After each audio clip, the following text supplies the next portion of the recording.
Getting your Cambodia work permit wrong can be incredibly expensive, especially for freelancers. The fine is big enough to completely derail your life here. So let's break down exactly how to avoid that. Yeah, that number on your screen, $12,600, that is the real official fine for a freelancer caught working in Cambodia without a permit. The good news? It's completely avoidable, and this guide is going to show you exactly how.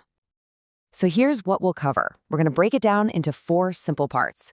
First, the crucial difference between a work permit and a visa. You gotta know this. Then, 2 clear paths, one for employers and one for freelancers. And finally, we'll look at the real costs so you know exactly what you should be paying. Okay, let's start with the single most important rule. Seriously, getting this one thing right is the foundation for everything else. It's honestly this simple. Your visa gives you the legal right to stay in Cambodia, but your work permit, that gives you the legal right to earn money here. They are 2 totally separate things, and you absolutely must have both. And this table here shows you exactly why they're different. See, they come from 2 separate government ministries. The Ministry of Interior, they handle your visa to stay, but the Ministry of Labor handles your permit to work. And that means different rules, different paperwork, and different application processes. And here's a super common trap a lot of people fall into. You might get your first long-term business visa extension with no problem at all. But when you go to renew it for the second time, immigration is going to ask to see your valid work permit. If you don't have it, you can't renew. It's a simple rule, but it catches so many people by surprise. All right, let's move on to the first path. This section is for all the business owners and HR managers out there. For you, staying compliant is a really clear 2-step process you have to do every single year. First, you have to get permission to hire foreigners in the first place. This is called the quota. And only after your company's quota is approved can you move to step 2, which is actually applying for the work permit for each of your foreign employees. You cannot skip step 1 and go straight to step 2. So, the quota, think of it as your company's permission slip for the next year. And there's a rule, your foreign staff can't be more than 10% of your total Cambodian staff. But most importantly, look at that deadline. You have to apply by November 30th for the following year. Do not miss it. Okay, now let's talk about the second path.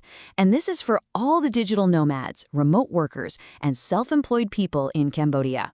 This is how you stay 100% legal and, avoid that massive fine.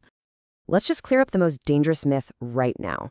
So many people think that because their clients are outside of Cambodia, they don't need a work permit.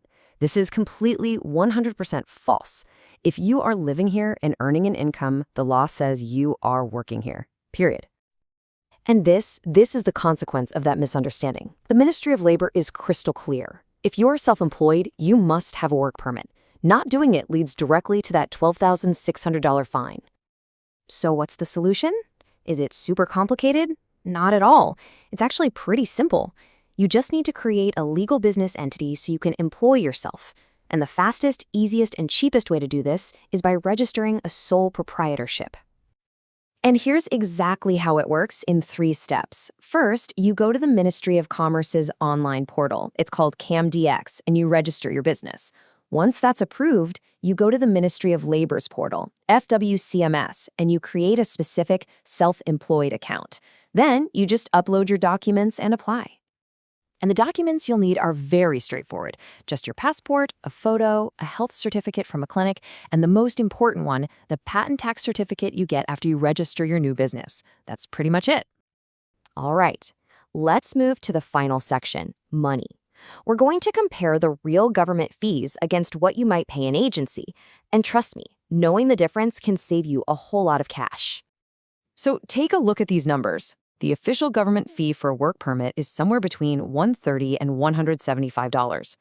But an agency, they might charge you up to $500. For a freelancer's business registration, the official fee is about $150, while agencies often charge $400, $500, or sometimes even more. The difference is just huge. And this bar chart really puts it all together for a freelancer. If you follow the steps yourself, your total cost for the business registration, the work permit, and your visa is probably around $450. But if you use an agency for everything, you could easily be paying over $1,000. The savings from doing it yourself are pretty significant. Okay, that was a lot of information, I know. So let's just do a quick recap of the most important points to remember. So remember these key things. A visa lets you stay, a permit lets you work. They're different. Employers, get your quota first, then the permit. Freelancers, you are considered self-employed and you must have a permit. The best solution for you is registering a sole proprietorship. And finally, those penalties, they're not a joke. And that covers the essentials of Cambodia's work permit system. I really hope this helps you out with your planning. For the full written guide with all the little details and the direct links to those official government portals we talked about, you can check out movekh.com. If this was useful, go ahead and subscribe for more Cambodia guys. And if you have any questions at all, just drop them in the comments below. So now that you know the exact steps, are you ready to get everything sorted and work legally here in Cambodia? Thanks for watching.